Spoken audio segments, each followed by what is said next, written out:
भागवतम स्कंद 10 अध्याय 3 में सुखदेव गोस्वामी महाराज परीक्षित को यमुना नदी के विषय में बताते हैं कि जब भगवान प्रकट होने वाले हैं, यह खबर जब यमुना जी को मिली तो प्रसन्न हो गई और यमुना का जल उफान लेने लग गया।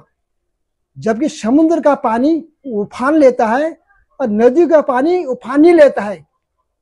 पर यहाँ सुखदेव गोस्वामी बता रहे हैं आज यमुना का जल समुद्र की तरह उफान लेने लगी है। इस प्रकार का परिवर्तन जब यमुना में देखा गया, इस संसार में बड़े बड़े साधु महात्मा एक ही काम करते हैं, भगवान के चरण की प्राप्ति। आज यमुना जी को कृष्ण के चरणों की प्राप्ति हो रही है। यमुना जी ने सोचा कि मुझे आज आगे जाकर भगवान कृष्ण से विवाह करना है, और जब कोई विवाह करता है तो उसका बैकग्राउंड चेक करते हैं। तो यह कृष्ण के परिवार वाले मेरा बैकग्राउंड चेक करेंगे तो पता चलेगा कि यमुना तो यमराज की बहन है। आज कृष्ण जन्माष्टमी है, यमुना जी बहुत खुश हो गई है। यमुना जी को त्रेता युग की याद आ रही है। ये कृष्ण त्रेता युग के राम है। रामायण में आप जानते हैं, जब रावण ने सीता का हरण किया, राम जी ने सीता की बहुत खोज की, नहीं मिली। फिर सुग्रीव से मित्रता हुई, सुग्रीव ने अपनी सेना भेजी। फिर हनुमान जी लंका में गए, सीता जी से मिलकर वापस लौटे और राम जी को समाचार दिया।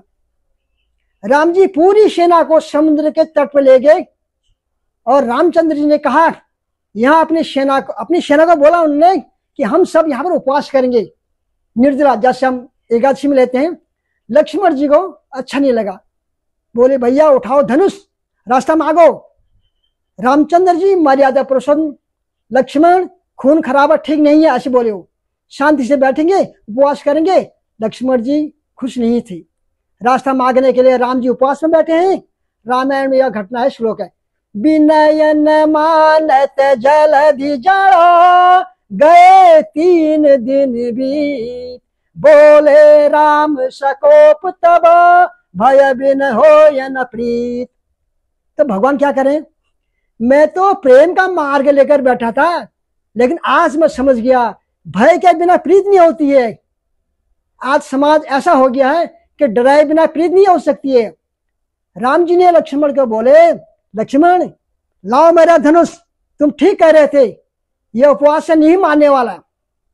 लक्ष्मण बोले, प्रभु आप 3 दिन लेट हो गए हैं, मैंने तो उसी दिन बता दिया था, उठाओ धनुष, चलाओ तीर। रामचंद्र जी क्रोध में हैं। लोग तो क्रोध में अज्ञान की बातें करते हैं, क्या क्या नहीं बोल देते हैं, यहाँ तक ये गाली गलौज भी बोल देते हैं। लेकिन रामचंद्र जी क्रोध में भी कितनी नीति की बातें करते हैं। रामचंद्र जी का क्रोध भी सीखने लायक है। नीति की बात हम लोगों की जिंदगी में समझने लायक है। नीति जिंदगी जीने के लिए बहुत अच्छी होती है। तो भगवान जी यहाँ पर अब वो बोलते हैं, सट सन विनय कुटिल सन प्रीति, सहज कर्पण सन सुंदर नीति, ममता रत सन ज्ञान कहानी, अति लोभी सन बिरथ बखानी, क्रोधी सम कम ही हरि कथा, उसर बीज बे फल जथा। ये श्लोक है। जो सट होता है उसके सामने विनम्रता फेल। सट के आगे आप विनती करोगे नहीं चलेगा, वहां पर फौरन एक्शन लेना चाहिए, समझ गए। दूसरा, कुटिल सन प्रीत, जो कुटिल है या कुटिल स्वभाव का है या कुलटा है, उसके साथ प्रेम करोगे तो फेल हो जाओगे। राम जी की नीति क्रोध में भी कितनी अच्छी बातें निकल रही हैं। सहज कृपण सन सुंदर नीति, और जो कृपण है, कृपाण है, लोभी के सामने उदारता का उपदेश नहीं होना चाहिए। लोभी के सामने आप कितनी उदारता बात करोगे, लोभी के सामने आप उदारता की बात करोगे, वो आपको 10 रुपये ही देगा, 100, 500, 1000 नहीं देगा। ममता रस सन ज्ञान कहानी, और जो ममता मोह में फंसे पड़े हैं उनके आगे आप ज्ञान की कहानी कहोगे तो फेल हो जाओगे। लोभी के सामने वैराग्य की बात करना फेल, लोभी है ना, और गुरु के आगे शांति की बातें करना फेल, यानी कि सॉल्यूशन की बातें करना फेल। क्रोध, क्योंकि उसको क्रोध है, क्रोधी को क्रोध आ गया है, उसका सोल्यूशन आप नहीं कर सकते, वो क्रोध करके ही छोड़ेगा। कामी आदमी है जिसके दिमाग में काम वासना भरा पड़ा है, उसके सामने हरि कथा या भागवत कथा फेल। ये सारी बातें यदि करोगे तो कैसा होगा, जैसे किसी बीज को कंक्रीट में डालोगे, कंक्रीट में वह बीज नहीं रहेगा, वो कंकड़ में पीस जाएगा और उसका फल कुछ नहीं मिलेगा। इसी प्रकार फिर भगवान रामचंद्र जी ने अपना वीर रस दिखाया, बाहर निकाला। लक्ष्मण को बड़ा अच्छा लगा ये चीज। 3 दिन तक समुद्र की आराधना के बावजूद रास्ता न देने से नाराज होकर भगवान श्री राम उसे सुखाने के लिए तीर निकाल लेते हैं। तभी समुद्र से बहुत अच्छा सुंदर भेड़ लेकर एक ब्राह्मण के भेष में उनके पैरों में गिर पड़ा। चरणों में गिरते ही रामचंद्र जी को दया आई। फिर रामचंद्र जी ने वह बाण कहीं और जगह छोड़ा।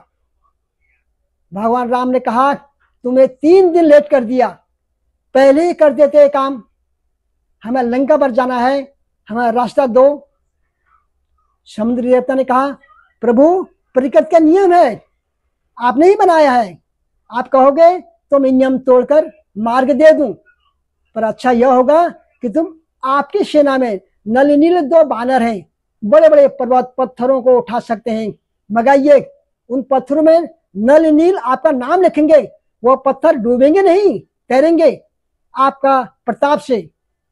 इससे 2 चीजें होंगी, एक तो प्रकृति सिद्धांत बच जाएगा और दूसरा समुद्र में सेतु बनेगा आपके नाम से, जो इतिहास में आपका नाम अमर हो जाएगा और श्रद्धालु लोग भी आप पर श्रद्धा करेंगे।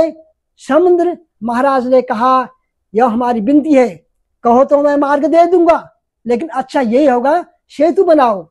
समुद्र देवता का यह प्रस्ताव रामचंद्र जी को बहुत अच्छा लगा। फिर सारे बानर, जितनी भी सेना है बानर सेना, हिमालय के आसपास के पर्वतों से बड़े बड़े पत्थर लाने लगे, क्योंकि समुद्र के पास तो कोई पत्थर होता नहीं है, कहाँ रामेश्वरम कहाँ हिमालय। पत्थरों में राम नाम लिख दिया, समुद्र में डाल दिए। अब आगे क्या हुआ पता ही है, आप लोग जानते ही हैं, पुल बन गया।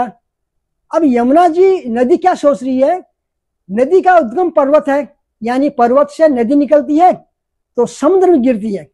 हिमालय के तलहटी पर एक पर्वत है, कालिंदी पर्वत।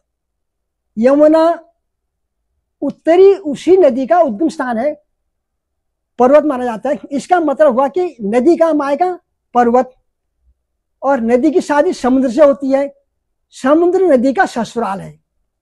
नदी का उद्गम पर्वत यानी कि मायका, और नदी कहाँ मिलती है, अपने ससुराल में, समुद्र में। इस संसार में जब कन्या का विवाह हो जाता है, कन्या जब चाहे मायके आ जाती है, और नदी एक बार अपने मायके से, पिताजी के घर से चली, समुद्र मिलने के बाद फिर वापस अपने मायके नहीं आ सकती। यमुना महारानी ने सोचा कि यह कृष्ण पिछले जन्म में राम जी थे, पर्वतों से बड़े बड़े पत्थर लाकर समुद्र में छोड़ा, यानी कि मेरे मायके वालों को लाकर मेरे ससुराल से मिला दिया। इससे बड़ा ईश्वर कौन हो सकता है। और आज यमुना जी खुशी से नाच रही है, उफान में आ रही है। हरि बोल, हरे कृष्णा।